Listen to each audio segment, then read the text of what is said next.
नमस्कार दोस्तों, स्वागत है आपका अपनी ऑनलाइन क्लासेस में। आज हम पढ़ेंगे प्रेशर ग्रुप्स, दबाव समूह, हित समूह। ये अपनी एक मेगा क्लास होने वाली है और इससे बाहर कुछ भी नहीं है। कहने का मतलब कि कोई भी परीक्षा हो जिसमें दबाव समूह या हित समूह से संबंधित कोई भी क्वेश्चन आता है तो मेरे हिसाब से इससे बाहर कहीं नहीं जाने वाला है।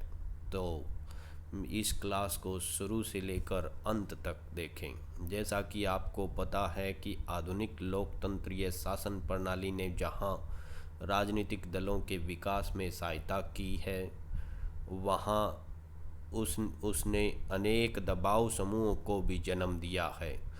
क्योंकि राजनीतिक दल सभी वर्गों के हितों को का पूर्ण रूप से प्रतिनिधित्व नहीं कर पाते, इसलिए आधुनिक शासन व्यवस्था में राजनीतिक दलों के अतिरिक्त अनेक ऐसे संगठनों तथा समूह का विकास हुआ जिसका सार्वजनिक नीति के निर्माण पर विशेष प्रभाव होता है। यानी ऐसे गुट, ऐसे दबाव समूह सार्वजनिक नीति निर्माण में विशेष प्रभाव डालते हैं। ऐसे गुटों का उत्पत्ति अमेरिका में हुई। याद रखने की वाली बात है कि दबाव समूह की शुरुआत अमेरिका में हुई और वहाँ राजनीति तथा सार्वजनिक जीवन में उन्हें महत्वपूर्ण स्थान प्राप्त है। परंतु अब इनका प्रभाव लगभग सभी देशों में दिखाई पड़ता है। तो आज हम पढ़ेंगे दबाव समूह, हित समूह, इनकी अर्थ, इनकी परिभाषा, इनके उपयोगिता, इनकी विशेषता, इनका हित समूह और दबाव समूह में अंतर, हित समूह और राजनीतिक समूह में अंतर और दबाव समूह के लाभ, इनके सैद्धांतिक आधार। तो चलते हैं एक विचार यात्रा पर, या यूं कहें कि एक लंबी क्लास पे जाने से पहले आप सभी से मेरा निवेदन है कि आप मेरी क्लास को लाइक करें, शेयर करें और सब्सक्राइब करें। तो meanings of interest group and pressure groups, यानी हित समूह और दबाव समूह की परिभाषा। इसकी परिभाषा अनेक विद्वानों ने कुछ इस तरह से की है। जैसे आमंड एंड पावेल, काफ़ी बड़ा नाम है, के अनुसार हित समूह से हमारा तात्पर्य ऐसे व्यक्तियों के समूह से है जो किसी विशेष हित अथवा लाभ के लिए परस्पर मिले हों, जिनमें उन हितों के संबंध में चेतना हो। यानी ऐसे व्यक्तियों का समूह जो जिनके कुछ विशेष हित या लाभ हो और इसके लिए वो इकट्ठे हुए हों और हितों के संबंध में वो सभी हैं, वो जो जागरूक हैं और इस संबंध में उनमें चेतना है। यानी उन सब को पता है कि हमारे हित क्या है। एच जिंगलर के अनुसार वे सभी सामाजिक समूह जो प्रशासनिक और वैधानिक दोनों तरह से राजनीतिक अधिकारियों के व्यवहार को प्रभावित करते हैं, परंतु शासन को नियंत्रित करने के प्रयत्न नहीं करते, हित समूह कहलाते हैं। यानी ये शासन को नियंत्रित करने का प्रयत्न नहीं करते, यानी ऐसे समूह जो चुनाव नहीं लड़ते हैं या चुनाव में लड़कर संसद या विधानसभा में नहीं जाते हैं, लेकिन बाहर से जो राजनीतिक अधिकारी हैं, जो प्रशासनिक अधिकारी हैं, उनके व्यवहार को प्रभावित जरूर करते हैं। तो ऐसे सामाजिक समूह को जो प्रशासनिक तथा वैधानिक दोनों तरह के अधिकारियों के व्यवहार को प्रभावित करते हैं, उसको हम एच जिंगलर के अनुसार हित समूह कहते हैं। बी के गोखले के अनुसार दबाव समूह सार्वजनिक नीति को, यानी जो पब्लिक पॉलिसी है, उसको प्रभावित करने वाले समुदाय हैं। ऐसे समुदाय हैं जो इन समुदायों का उद्देश्य सरकार को प्रभावित करना या सरकार को अपने हितों को बनाए या सरकार को अपने हितों को बनाए रखना है। यानी सरकार को प्रभावित करके अपने हितों को बनाए रखना है। यानी ये ऐसे एक तरह से निजी, गोखले के अकॉर्डिंग ये निजी समूह होते हैं जो निजी समूह होते हैं जो अपने उद्देश्यों को के लिए सरकार को प्रभावित करके अपने हितों को बनाए रखते हैं। एस ई फाइनर की परिभाषा बहुत ही फेमस है। उन्होंने दबाव समूह को बिना नाम के साम्राज्य यानी अदृश्य साम्राज्य कहा है, या बिना नाम वाले साम्राज्य कहा है, जो सरकार के राजनीतिक स्वरूप की चिंता किए बिना राजनीतिक दलों एवं नौकरशाही से सौदेबाजी करते हैं। यानी सरकार का राजनीतिक स्वरूप चाहे कैसा भी हो, उस चीज़ की उनको कोई परवाह नहीं होती है, और राजनीतिक दलों और जो नौकरशाही है, ब्यूरोक्रेसी है, उससे सौदेबाजी करते हैं।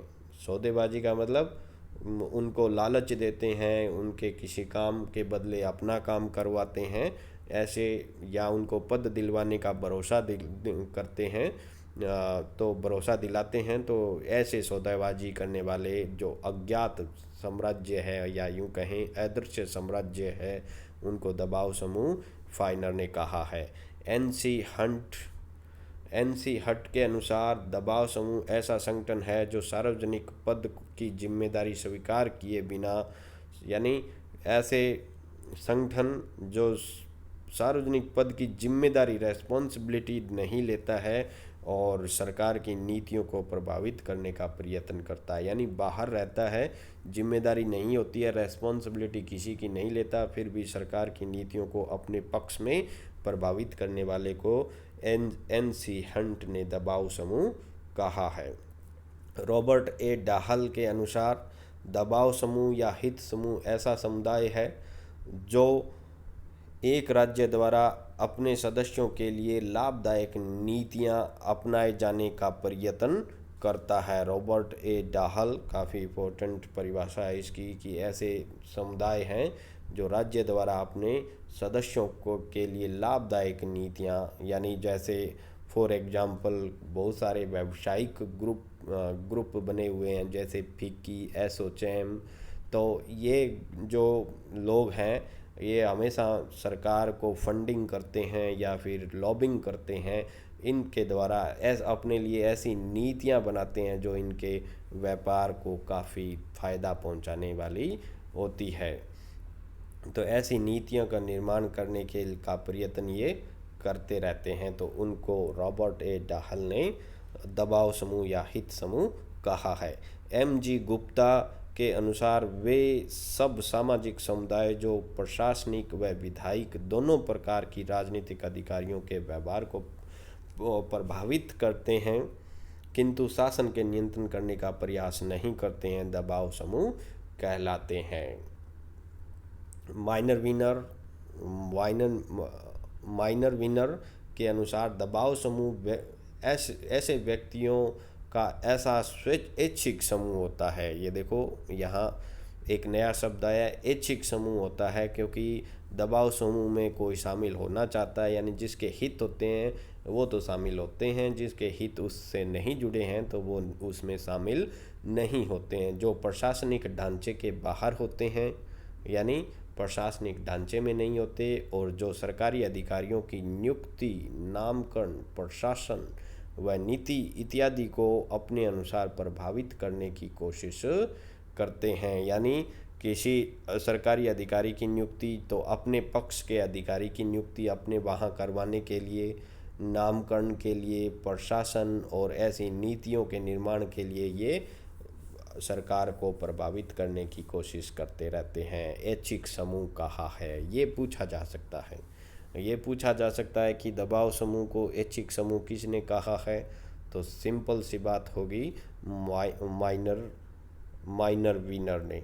पीछे चलते हैं, अज्ञात साम्राज्य किसने कहा है, एस.ई. फाइनर ने। अज्ञात साम्राज्य किसने कहा है, अज्ञात साम्राज्य। और निजी दबाव समूह किसने कहा है, गोखले ने कहा है। निजी किसने कहा है, तो गोखले ने कहा है। और आगे चलते हैं अब, ओवी की जूनियर के अनुसार, ये जूनियर भी इसमें लगा है, ओवी के जूनियर के अनुसार हित समूह ऐसे असार्वजनिक संगठन है। ये देखो, इसने क्या कहा है, असार्वजनिक संगठन। ये छोटे छोटे कीवर्ड्स होते हैं जो काफ़ी इम्पोर्टेंट होते हैं, पेपर में यही पूछे जाते हैं और हम सिर्फ परिभाषा ऊपर से पढ़ के चले जाते हैं, जाके देखते हैं ये किसने कह दिया, वहीं माथा चकरा जाता है। तो ये छोटे छोटे कीवर्ड्स याद रखने चाहिए। तो असार्वजनिक संगठन OVK जूनियर ने कहा है, जिनका निर्माण सार्वजनिक नीतियों को प्रभावित करने के लिए किया जाता है, यानी जो पब्लिक पॉलिसीज़ होती हैं उनको प्रभावित ये करते हैं। ये समूह प्रत्याशियों के चयन व सरकार के व्यवस्थापन के उत्तरदायित्व की अपेक्षा सरकार को प्रभावित करने का प्रयास करके अपने हित साधन करते हैं। यानी ये सरकार के अंदर नहीं जाते हैं, व्यवस्थापन का उत्तरदायित्व नहीं लेते हैं, न ही सरकार का चयन और इसमें जाते हैं, लेकिन ये बाहर रहकर सरकार को प्रभावित करने का काम जरूर करते हैं। तो OVK ने क्या कहा है, सार्वजनिक संगठन इनको कहा है। तो ये 10 परिभाषाएं थी, काफ़ी इम्पोर्टेंट हैं और इसमें जो कीवर्ड्स हैं वो आपको ढंग से याद होने चाहिए। तो अपने नोट्स बना लो साथ ही साथ, और उनमें ऐसे वर्ड्स आप लिख सकते हो, या फिर ये जो मेरी स्लाइडें हैं उनके भी आप नोट्स बना सकते हैं। हित समूह और दबाव समूह में अंतर। अब मैं कहीं हित समूह बोल रहा था, कहीं दबाव समूह बोल रहा था, तो ऊपर से देखा जाए तो दोनों एक ही चीज़ है, मोटे तौर पे तो एक ही चीज़ है, लेकिन फिर भी इनमें काफ़ी सारे अंतर होते हैं। कई बार इनके अंतर पूछ लिए जाते हैं, तो क्या हित समूह दबाव समूह होते हैं या फिर सभी दबाव समूह हित समूह होते हैं, तो इस तरह घुमा फिरा के पूछ लिए जाते हैं। तो हित समूह में दोनों में अंतर है। क्या अंतर है देखते हैं। हित समूह का राजनीति से प्रत्यक्ष रूप से संबंध नहीं होता है, यानी डायरेक्ट जो हित समूह होते हैं वो डायरेक्ट राजनीति से नहीं जुड़े होते हैं, या यूं कहें राजनीति को डायरेक्ट प्रभावित नहीं करते हैं। जबकि जो प्रेशर ग्रुप होते हैं वो राजनीतिक से प्रत्यक्ष संबंध रखते हैं। प्रत्यक्ष संबंध यानी जो पॉलिटिकल पार्टियां होती है उनसे जुड़े रहते हैं। ये एक तरह से उनका जो बैकअप होते हैं, यानी जो नेताओं की भर्ती करने का काम ये दबाव समूह करते रहते हैं। दोनों में दूसरा अंतर कार्यविधि का है, यानी दोनों की कार्यविधि अलग अलग है। यानी हित समूह है वो प्रेरक साधनों का वो यूज करता है, मोटिवेशनल या प्रेरक साधनों का यूज करता है, मेथड्स का यूज करता है। जबकि दबाव समूह है वो दबाव की तकनीकें, प्रेशरिंग टेक्निक का यूज करते हैं, हमेशा दबाव डालते रहते हैं, लालच देते रहते हैं। और हित समूह अपने हितों की रक्षा के लिए शासन प्रक्रिया को प्रभावित करने का लक्ष्य नहीं रखते हैं, परंतु दबाव समूह राजनीतिक प्रक्रिया को प्रभावित करने के लिए विशेष रूप से प्रयत्न करते हैं। यानी जो हित समूह होते हैं ये छोटे लेवल के होते हैं, दबाव समूह है वो बड़े लेवल के होते हैं।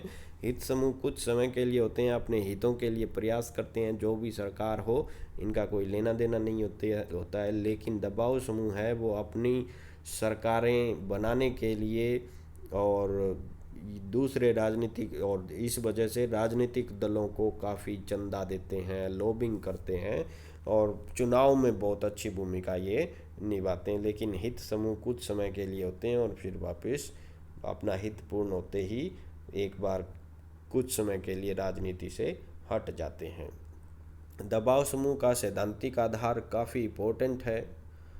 आजकल जो नेट के पेपर है, नेट का पेपर है, वो काफ़ी कुछ पेपर्स ऐसी चीज़ों से बनने लगे हैं, सैद्धांतिक आधार से बनने लगे हैं, या कहें कि दबाव समूह से कोई क्वेश्चन यदि मुश्किल पेपर आएगा तो इसी क्षेत्र से आएगा। तो आर्थर F.A. बेंटले की the process of government A study of social pressures 1908 में आई थी, याद रखने वाली बात है। ऐसी 2 किताबें हैं, एक द प्रोसेस ऑफ गवर्नमेंट और दूसरा द गवर्नमेंटल प्रोसेस, जो डेविड ट्रूमैन की है, जो 1951 के आसपास आई थी। लेकिन अभी ये देखते हैं, आर्थर बेंटले काफ़ी बड़ा नाम है, दबाव समूह के नाम पर इनका बड़ा नाम है, काफ़ी ज़्यादा अध्ययन इन्होंने किया है और इन्होंने अपनी एक बुक भी दबाव समूह पर निकाली है। तो ये बुक का नाम काफ़ी फेमस है, the process of government, A study of social pressures.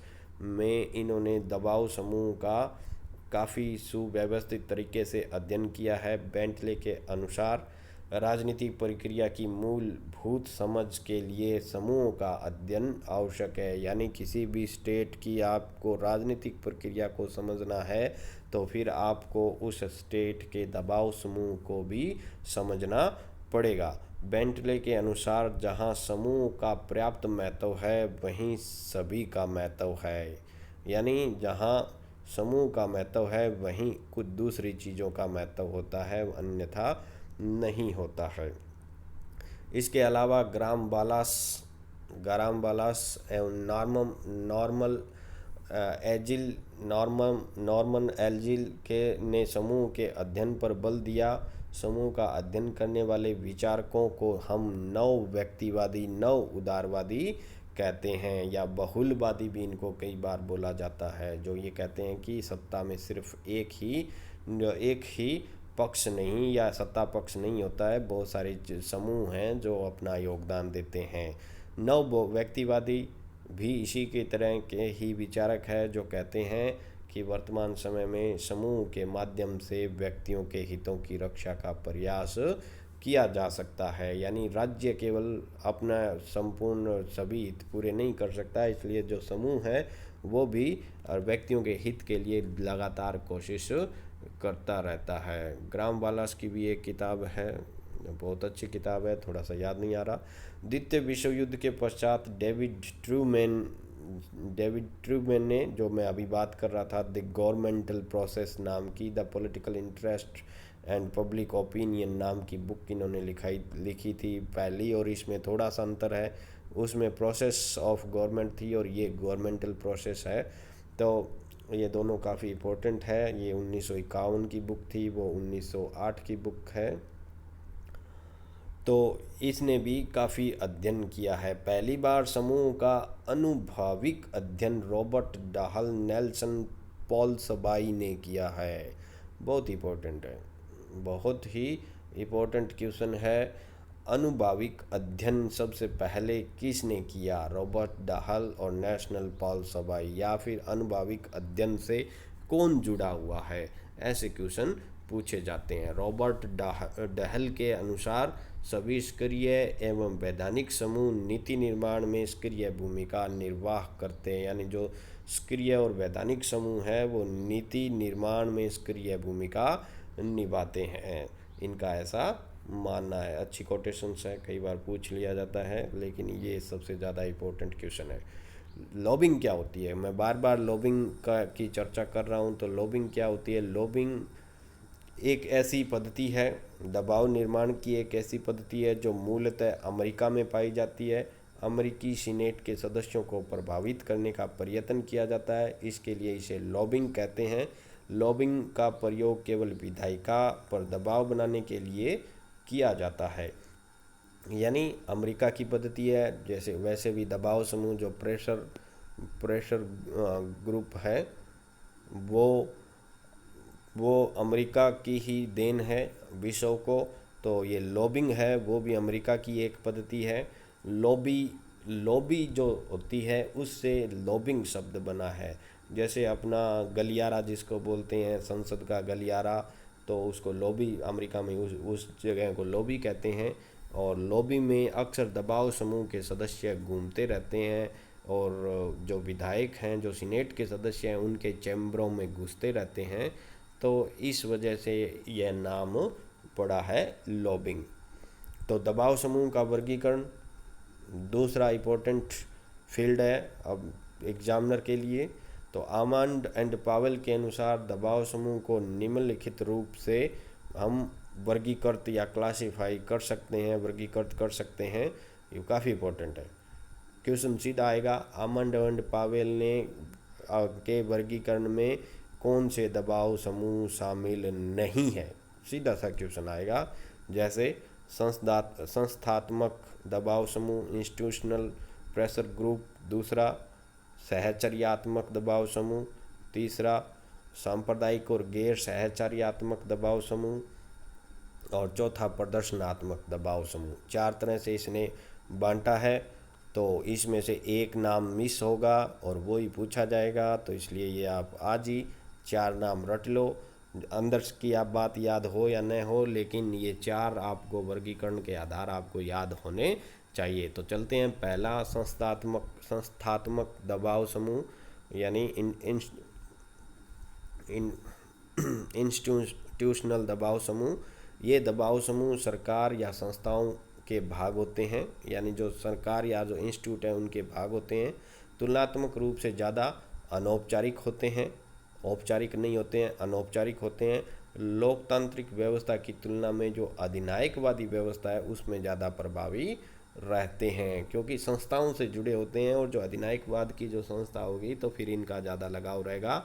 नौकरशाही व सैन्य व्यवस्था के सदस्य इस दबाव समूह के भाग होते हैं, यानी जो नौकरशाही है और जो सैन्य व्यवस्था है उसके जो पर्सन्स होते हैं या उनसे जुड़े हुए जो लोग होते हैं वो इस ग्रुप में आते हैं। सहचर्यात्मक दबाव समूह यानी साथ रहने से जो एक व्यक्तियों के आपस में हित एक जैसे हो जाते हैं और वो मिलकर एक दबाव समूह बनाते हैं, उसको सहचर्यात्मक दबाव समूह कहते हैं। अत्यधिक औपचारिक होते हैं। पहले क्या थे? पहले वाले अनौपचारिक थे और ये हैं वो औपचारिक होते हैं। ये दबाव समूह द्वितीयक सामाजिक समूह कहलाते हैं। ये पूछा जा सकता है भाई, ये पूछा जा सकता है कि आमंड के कौन सा दबाव समूह है आमंड के अकॉर्डिंग द्वितीयक सामाजिक समूह कहलाता है। सहचर्यात्मक दबाव समूह, इनका निर्माण व्यक्ति अपने हितों की पूर्ति के लिए करते हैं, तो ये जन्म के आधार पर निर्मित नहीं होते, यानी जन्म के आधार पर नहीं होंगे, साथ काम करने से ये डेवलप होते हैं। सहचर्यात्मक दबाव समूह पूरे विश्व में सर्वाधिक शक्तिशाली होते हैं, क्योंकि धरना, प्रदर्शन, हड़ताल ये सब करना इनका मुख्य काम होता है। क्योंकि सहचर्यात्मक इनके यानी जो सदस्य हैं उनमें लगाव बहुत ज़्यादा होता है, लगाव बहुत ज़्यादा होता है। एक की समस्या सभी की समस्या समझी जाती है। व्यावसायिक संगठन सबसे ज़्यादा शक्तिशाली होते हैं, जैसे फिक्की हुआ, एसोचैम्स हुआ, या कोई दूसरे जो व्यावसायिक संगठन होते हैं जैसे कॉटन्स फैक्ट्री मजदूर यूनियंस हुई, ये काफ़ी ज़्यादा इनमें शक्तिशाली होती है। सांप्रदायिक या गैर सहचर्यात्मक यानी जो जाति धर्म के आधार पर जिनका निर्माण होता है उनको हम सांप्रदायिक, विश्व हिंदू परिषद, मुस्लिम लीग, हालांकि विश्व हिंदू परिषद तो एक जो दबाव समूह है, लेकिन मुस्लिम लीग है वो एक पार्टी बन गई है। लेकिन इसी तरह उलेमाओं की कई जो ग्रुप्स हैं या फिर जो मरकज हैं उनके जो ग्रुप्स बने हुए हैं, तो ये हम रख सकते हैं जो नरजातीय समूह से संबंधित हुए। ये जनजातीय और नरजातीय से संबंधित होते हैं, ये पूछा जा सकता है। गैर सहचर्यात्मक दबाव समूह यानी ये तो थे सांप्रदायिक, और ये गैर सहचर्यात्मक यानी विकासशील देशों में ज़्यादा प्रभावित ये होते हैं। जो डेवलप्ड कंट्री है उसमें नहीं है, डेवलपिंग में होता है। साथ ही साथ इटली और आयरलैंड जैसे विकसित देशों में भी ये पाए जाते हैं। यानी जहाँ धर्म, इटली में जैसे पोप है, ईसाई धर्म है, वहाँ काफ़ी प्रभाव है। तो जहाँ धर्म का जहाँ प्रभाव होगा वहाँ ऐसे जो दल हैं वो ज़्यादा पाएंगे जाएंगे। जैसे प्रदर्शनात्मक दबाव समूह, ये दबाव समूह अकस्मात या अचानक ही उत्पन्न होते हैं, यानी कोई समस्या होती है, अचानक समस्या आती है, उत्पन्न होते हैं और जैसे ही समस्या ख़त्म हो गई अपने आप चले जाते हैं या ख़त्म हो जाते हैं। जैसे स्टूडेंट्स के जो कई बार मूवमेंट्स होते हैं, जैसे कंप्यूटर की फ़ीस बढ़ा दी तो फिर मूवमेंट्स होगा, तो फिर एक दबाव समूह का निर्माण कर दिया जाएगा और फिर जैसे ही कंप्यूटर फ़ीस वापस ली जाती है तो फिर ये दबाव समूह अपने आप ख़त्म हो जाते हैं। बिल्कुल अनौपचारिक होते हैं। फ्रांस जैसे विकसित देशों में ऐसे दबाव समूह ज़्यादा पाए जाते हैं। तो ये वर्गीकरण था किसका था? आमंड पावेल का। आमंड पावेल का था। ये वर्गीकरण किसका था? आमंड पावेल का था। अब हम जा रहे हैं, यानी कि ये सिंपल क्वेश्चन आएगा तो आमंड पावेल का पूछेगा। और यदि पेपर घुमा के आएगा तो फिर वो फेडरिक का या जीन ब्लॉडेन का पूछेगा, यानी वो नेक्स्ट स्टेज पे जाएगा। क्योंकि आज तक हम ये पढ़ रहे थे तो पेपर सेटर है वो नेक्स्ट स्टेज पे जाता है। तो फिर उसने दो भागों में वर्गीकृत किया है फेडरिक ने, सामान्य दबाव समूह और विशिष्ट दबाव समूह हम इनको बोल सकते हैं। तो इसमें ज़्यादा उलझने की बात नहीं है। सामान्य और विशिष्ट वो फिर यहाँ कुछ तीसरी चीज़ ही डालेगा तो ज़्यादा कंफ्यूज होने वाली इसमें स्थिति नहीं रहती है। इसी तरह जीन ब्लॉडेन ने भी इसको 5 तरह से बांटा है। इससे क्वेश्चन आने की संभावना रहती है कि जीन ब्लॉडेन ने कौन से में नहीं बांटा। 3 इसके डालेंगे और चौथा है वो आमंड वाला डाल देंगे, तो हम फिर कंफ्यूज हो जाएंगे। क्योंकि हमने तो सरसरी नज़र से पढ़ा है, तो सरसरी नज़र से पढ़ा है तो दोनों ही याद है, दोनों ही याद होंगे तो फिर हम कंफ्यूज हो जाएंगे, यार ये भी हो सकता है वो भी हो सकता है। इसलिए आप जो भी पढ़ें तो थोड़ा सा दिमाग लगा के पढ़ें, क्योंकि ऐसे में आप कंफ्यूज हो गए इसका मतलब आपका क्वेश्चन गलत हो गया है। तो इसलिए आपको जो भी आप पढ़ें वो अच्छी तरह से पढ़ें और ऐसे पढ़ें कि एक बार पढ़ने के बाद में दोबारा पढ़ने की ज़रूरत न रहे। तो जीन ब्लॉडेन ने कैसे बांटा है? जीन ब्लॉडेन ने 5 तरह से बांटा है। एक है वो सांप्रदायिक दबाव समूह, प्रथागत दबाव समूह, और फिर है संघात्मक दबाव समूह, फिर संरक्षणात्मक दबाव समूह, और फिर तो जीन ब्लॉडेन के जो वर्गीकरण है उसको याद रखने के लिए एक छोटी सी ट्रिक है। संप्रदाय की प्रथा या सांप्रदायिक प्रथा, मैं शॉर्ट में लिख रहा हूँ कि प्रथा की लगा दिया इसमें कि प्रथा, फिर संघ के संरक्षण में उत्थान होती है, संघ के संरक्षण में उत्थान होता है, या संप्रदाय की प्रथा का संघ के संरक्षण में उत्थान होता है। एक लाइन याद रख लो, सारे कुछ इसमें आ जाते हैं। यानी आप सोच के देखो कि हमारा जो आरएसएस संघ है वो एक तरह से हिंदू संघ इसको बोला जाता है, तो सांप्रदायिक हो गया। तो संप्रदायवाद की जो प्रथा है अब वो संघ हो ही गया। फिर संरक्षण देता है हिंदुइज्म को, और हिंदू तो का विकास या उत्थान का प्रयास वो करता है। तो ये जीन ब्लॉडेन का यहाँ वर्गीकरण हो जाता है। रॉबर्ट सी बोन का वर्गीकरण, बोन ने सामान्य प्रकृति और उद्देश्यों के आधार पर दबाव समूह को 2 भागों में बांटा है।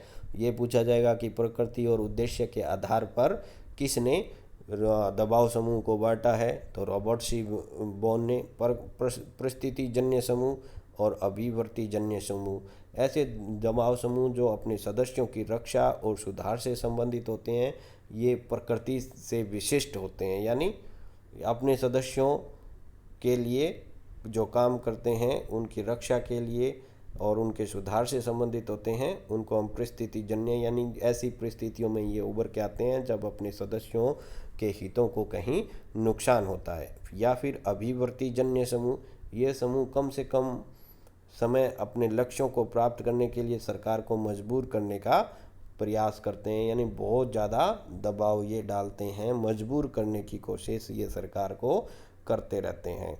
मॉरिस डुवर्जर पॉलिटिकल पार्टी में इनका नाम अच्छा है। पॉलिटिकल पार्टियों को इन्होंने 4 भागों में बांटा है।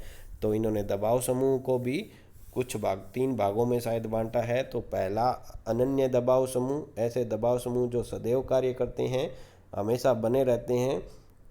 सहचर्यात्मक दबाव समूह इस श्रेणी में आते हैं, यानी फिकी, एसोचैम, ये सब जो होते हैं, या जो लेबर यूनियंस है उसको हम इसमें रख सकते हैं। आंशिक दबाव समूह जो सदैव कार्य नहीं करते बल्कि किसी समय विशेष पर दबाव का प्रयोग करते हैं, उनको आंशिक दबाव समूह कहा है। और तो इसने दो भागों में ही बांटा है। तो सामान्य वर्गीकरण ये तो था अलग अलग विचारकों का। अब है सामान्य वर्गीकरण। तो संकीर्ण दबाव समूह, ये संरक्षणात्मक दबाव समूह भी इनको कहा जाता है, और इनका मूल उद्देश्य अपने सदस्यों को हितों की रक्षा करना है। इसलिए अमेरिका में इन्हें निजी दबाव समूह, प्राइवेट इंटरेस्ट ग्रुप भी कहा जाता है, क्योंकि ये सिर्फ इनका इतनी ही सोच होती है, ये अपने सदस्यों के जो हित हैं उनके लिए ही सोचते हैं। भले ही उनके हित पूरे करने के लिए सरकार को किसी दूसरे या फिर प्रकृति को नुकसान का पहुंचाना पड़े, कोई फ़र्क नहीं पड़ता इनको। ये सिर्फ अपने जो सदस्य हैं उनके हितों की रक्षा के लिए कोशिश करते रहते हैं। सहचर्यात्मक दबाव समूह अधिकांश, यानी जो साथ रहने से जो संबंध बनते हैं वो इसी तरह की प्रकृति के दबाव समूह होते हैं। उत्थानात्मक दबाव समूह वो होते हैं जो अभिवर्त्यात्मक या एट्यूडेनल दबाव समूह भी इनको कहते हैं, जिनका उद्देश्य पूरे समाज के हितों की रक्षा करना, पर्यावरण की रक्षा करना के लिए निर्मित होते हैं। यानी जैसे ग्रीन पीस या कोई एनजीओ, यानी जो इन्वायरमेंट से जुड़े हुए हैं या फिर स्वच्छता से जुड़े हुए जितने भी एनजीओज हैं, जितने भी संगठन हैं, या फिर जो सुंदरलाल बहुगुणा वाला चिपको आंदोलन चला था तो उनका जो एनजीओ था या उनका दबाव समूह था, यानी इन्वायरमेंट से जुड़े, जिनका कहने का मतलब उद्देश्य है वो मानवता की के लिए होता है, तो उनको हम उत्थानात्मक दबाव समूह कहते हैं। आंतरिक दबाव समूह या बाध्य दबाव समूह, आंतरिक दबाव समूह से अभिप्राय शक्तिशाली दबाव समूह से है, जो सरकार तक अपनी सीधी पहुंच रखते हैं और अपनी सरकारी संस्थाओं में इनके प्रतिनिधि भी होते हैं।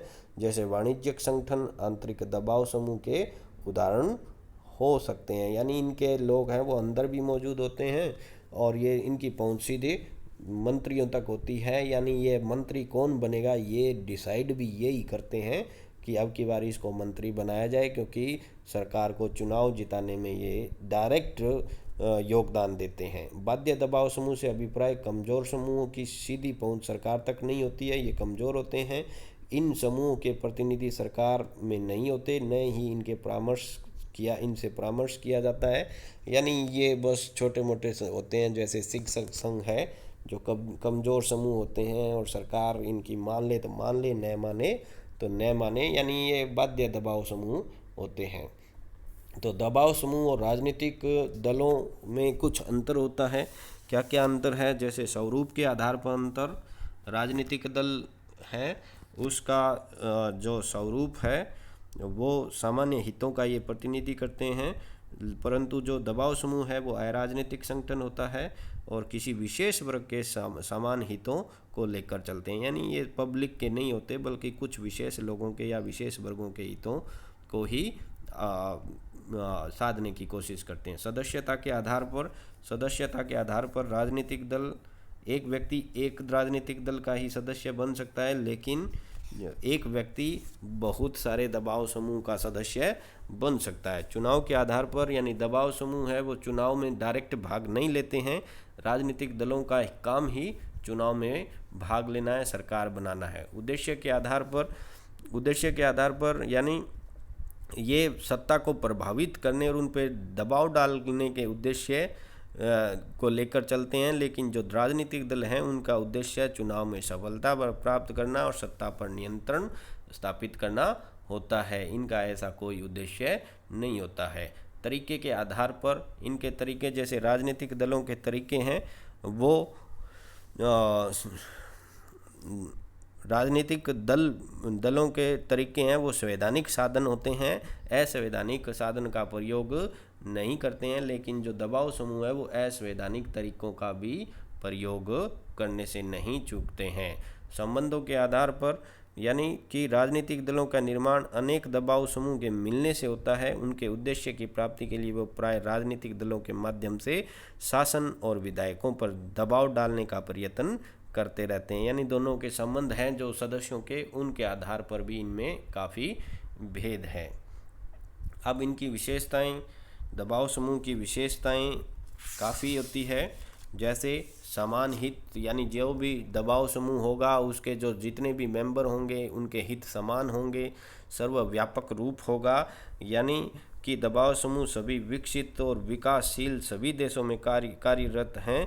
कम्युनिस्ट और तानाशाही व्यवस्था वाले देशों की तुलना में लोकतांत्रिक शासन व्यवस्था वाले जो देश हैं उनमें ये ज़्यादा पनपते हैं, इनकी संख्या ज़्यादा होती है। संगठन ऑर्गेनाइजेशन अपने हितों को पूरा करने के लिए दबाव समूह का अपना एक संगठन खड़ा करते हैं ये, क्योंकि इनके संगठन के अभाव में ये अपने उद्देश्य को पूरा नहीं कर सकते हैं। सार्वजनिक नीति को प्रभावित करना, यानी इनका जो काम है वो राजनीतिक दलों के माध्यम पर से जो सरकारी ढांचा है और उसकी नीतियां हैं उसको प्रभावित करने के से हमेशा कोशिश करते हैं। इसके लिए वो दबाव डालते हैं, लॉबिंग करते हैं, समाचार पत्र, पुस्तकों, रेडियो, दूरदर्शन आदि प्रचार माध्यमों का भी प्रयोग करते हैं और लोगों के सहानुभूति के लिए भी ये बहुत सारे काम करते रहते हैं, यानी सहानुभूति का पक्ष भी अपने पास रखते हैं। उत्तरदायित्व का अभाव होता है क्योंकि रेस्पॉन्सिबिलिटी ये लेते नहीं है, क्योंकि ये डायरेक्ट कोई चुनाव नहीं लड़ते हैं और न ही ये कोई ऐसी पद प्राप्त करने की कोशिश करते हैं। ये सिर्फ अपना उद्देश्य सिद्ध करने के लिए ही कार्य करते हैं। निर्दलीय होते हैं, यानी दलों से कोई लेना देना नहीं होता है। ज़्यादातर यही देखा जाता है, जो भी दल होगा, हालांकि आजकल भारत में तो दल के अकॉर्डिंग दबाव समूह बने हैं, लेकिन कई बार ये देखा जाता है कि जैसे इन्वायरमेंट से लेकर जो विद्यार्थी समूह को छोड़ दें हम, लेकिन इन्वायरमेंट इश्यूज़ को लेकर जो दल जो बनते हैं दबाव समूह, वो निर्दलीय होते हैं। संवैधानिक मान्यता रहित संगठन है, यानी दबाव समूह बनाने के लिए किसी भी तरह की मान्यता लेने की आवश्यकता नहीं है। जैसे राजनीतिक दल को चुनाव आयोग है वो मान्यता देता है तभी वो चुनाव लड़ सकते हैं, यानी पंजीकरण उनको करवाना जरूरी है। लेकिन बहुत सारे ऐसे दल हैं जिनको जो पंजीकरण के बगैर भी चलते रहते हैं, यानी संविधान द्वारा मान्यता इनको प्राप्त नहीं होती है। हालांकि बहुत सारे रजिस्टर्ड हैं, एनजीओज हैं वो रजिस्टर हैं, लेकिन दबाव समूह है वो रजिस्टर हो ये कोई ज़रूरी नहीं है, क्योंकि इनका काम तो सिर्फ अपने हितों को पूरा करना है। इनकी उपयोगिता, ये यहाँ जब छोटे एग्ज़ाम होंगे तो उसमें ये 3 क्वेश्चनों में से एक क्वेश्चन आपको मिल जाएंगे। कुछ समय पहले दबाव समूह को हेय दृष्टि से देखा जाता था, प्रजातंत्र में इनका महत्व नहीं था। जैसा कि फेडरिक ने लिखा है कि कूड़ा ढोने वाले और क्या राजनीति विज्ञान के, चाहे कूड़ा ढोने वाला हो या फिर राजनीति विज्ञान का गंभीर छात्र हो, सभी राजनीतिक समूह को हेय की दृष्टि से देखते थे। इन्हें ऐसी पाशविक शक्ति माना जाता था जो प्रजातंत्र की आधारशिला को नष्ट करने पर तुली हो। लेकिन अब स्थिति बदल गई है, दबाव समूह के महत्व को समझा जाने लगा है।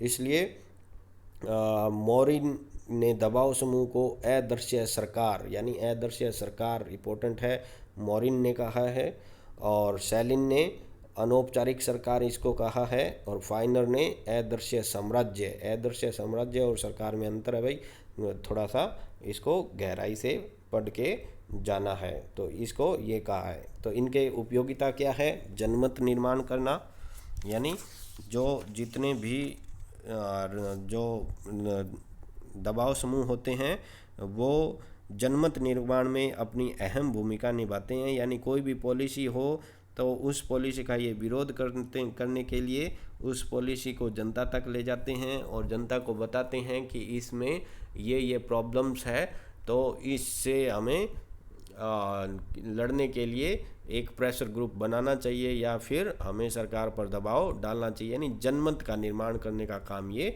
करते हैं। जनता की राय डेवलप करने का, अच्छी है या पॉलिसी कोई बुरी है तो उस पर लोगों की राय बनाने का काम इनका होता है। चुनाव में सक्रिय योगदान होता है इनका, यानी योगदान होता है, भाग नहीं लेते हैं, उम्मीदवार खड़े नहीं करते हैं, लेकिन चुनाव को प्रभावित अवश्य करते हैं। जैसे आरएसएस संघ है, वो कोई राजनीतिक पार्टी नहीं है, दबाव समूह है, लेकिन चुनाव में उसकी काफ़ी भूमिका रहती है। उसी तरह एबीवीपी, एनएसयूआई जैसे जो संगठन है उनको हम ले सकते हैं। समाज और शासन में संतुलन स्थापित करने का काम ये करते हैं। कानून निर्माण में ये सहायता करते हैं, यानी जो कच्चा रॉ मटेरियल्स हैं वो ये ही राजनीतिक दलों को प्रदान करते हैं। यानी जितने भी डेटा है वो ये ही पॉलिटिकल पार्टी को देते हैं और पॉलिसी बनाने में उनका सहयोग करते हैं। व्यवसायियों का प्रतिनिधित्व करते हैं, यानी जो भी व्यवसायी है उनका प्रतिनिधित्व करने का काम ये करते हैं। व्यक्ति और सरकार के बीच में संचार का काम, यानी जनमत निर्माण करना, यानी सरकार की पॉलिसी अच्छी है या बुरी है जनता तक पहुंचाना या व्यक्ति को सरकार तक पहुंचाने का काम ये करते हैं। नौकरशाही पर दबाव डालना, इनका दबाव डालने में इनकी उपयोगिता है। सामाजिक, आर्थिक और राजनीतिक सुधार करने में भी ये काफ़ी अहम योगदान देते हैं। और जब कुछ बात न बने तो न्यायालय के द्वारा यानी जनहित याचिका दायर करके या फिर न्यायालय में केस दायर करके या फिर न्यायिक पुनरीक्षण के लिए ये रिट फाइल करने का काम भी करते रहते हैं। दबाव समूह के साधन और कार्यप्रणाली यानी प्रचार के माध्यम से ये काम करते हैं, यानी किसी भी पॉलिसी के लिए या किसी भी नीति के लिए या नीति को प्रभावित करने के लिए ये टेलीविज़न, दूरदर्शन, रेडियो में प्रचार का काम करते रहते हैं। यानी एक तरह से स्पोक्स पर्सन की तरह भी काम सरकार इनको यूज में लेती है। विशेषज्ञों की सेवाएं, यानी सरकार में जो मंत्री जी हैं वो विशेषज्ञ हो जरूरी नहीं, लेकिन जो दबाव समूह है उसके सदस्य हैं वो उसी संगठन के या उससे जुड़ी हुई चीज़ों के विशेषज्ञ होते हैं, तो विशेषज्ञों की सेवाएं भी ये लेते हैं। निर्वाचन में रुचि रखते हैं, यानी कि अब की बार कौन मंत्री बनेगा, कौन एमएलए बनेगा, उसमें भी ये रुचि रखते हैं और डायरेक्ट और इनडायरेक्ट प्रभावित करते रहते हैं। उच्च पद देकर, यानी किसी भी नेता के बेटे को या फिर नेता के रिश्तेदार को या फिर जब नेता रिटायर हो जाता है तो उसको उच्च पद देने का लालच देकर भी या फिर अपना दबाव यूज करके किसी को मंत्रिमंडल में जगह दिलवाने का काम भी ये करते हैं। गोष्ठियाँ और विचार विमर्श करते रहते हैं, यानी संगोष्ठियाँ करते हैं, कॉन्फ्रेंस करते रहते हैं, जिससे पब्लिक ओपिनियन बनाया जा सके। विमर्श का प्रबंधन करना, लॉबिंग जो मैं पहले ही बता चुका हूँ, और कई बार ये जो असंवैधानिक साधन रिश्वत और बेईमानी का भी प्रयोग करते रहते हैं अपने हितों में की रक्षा के लिए। जो ये पॉलिसी बनाते हैं उसके लिए ये कई बार रिश्वत भी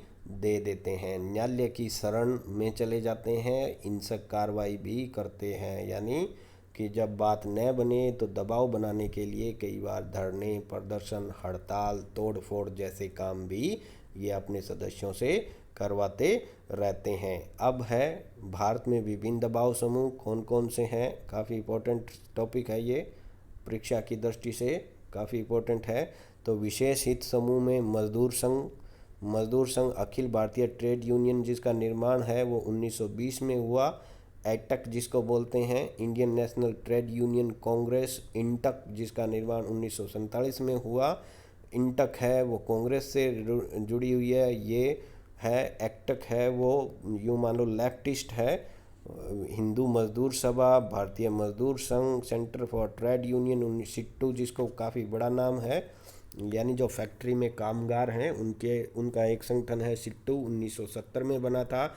यूनाइटेड ट्रेड यूनियन कांग्रेस, भारतीय किसान यूनियन महेंद्र सिंह टिकैत वाली, आजकल भारतीय BKU इसको शॉर्ट में कहते हैं, काफ़ी फेमस है। महेंद्र टिकैत का बेटा जो नरेश टिकैत और एक जो दूसरा अभी जो आंदोलन कर रहा है, इन्होंने इसको और काफ़ी फेमस कर दिया है। तो किसान सभा, हिंदू किसान पंचायत समाजवादी, यूनाइटेड किसान सभा मार्क्सवादी, अखिल भारतीय खेत यूनियन 1968 में इसको बनाया गया। भारतीय किसान यूनियन, किसान कामगार सम्मेलन 1978 चौधरी चरण सिंह ने इसका निर्माण किया था। तो भारतीय किसान यूनियन, क्रांतिकारी किसान सम्मेलन, ये किसान सभा से जुड़े हुए हैं। अखिल भारतीय विद्यार्थी परिषद 1948 में इसका निर्माण, ABVP जिसको आप बोलते हैं, विद्यार्थी संघ है ABVP, अखिल भारतीय विद्यार्थी परिषद। अखिल भारतीय स्टूडेंट कांग्रेस, इसको शायद NSUI भी बोलते हैं आप। विद्यार्थियों की नेशनल यूनियन 1971। अखिल भारतीय सिख परिषद और SFI जिसका 1970 में निर्माण किया गया। व्यापारिक संगठन, जिनका पहला व्यापारिक संगठन भारत में 1830 में बना, फिर उसके बाद में कोलकाता वाणिज्यिक मंडल 1884 में बना, 1830 में बना। फिर भारतीय वाणिज्यिक मंडल 1887 में बना भारतीय वाणिज्य एवं उद्योग मंडल जिसको फिक्की कहते हैं, अखिल भारतीय निर्माण संघ, एसोचैम, फाइफडा और एमओ, ये कुछ ऐसे व्यापारिक समूह हैं जो भारत में कार्यरत हैं।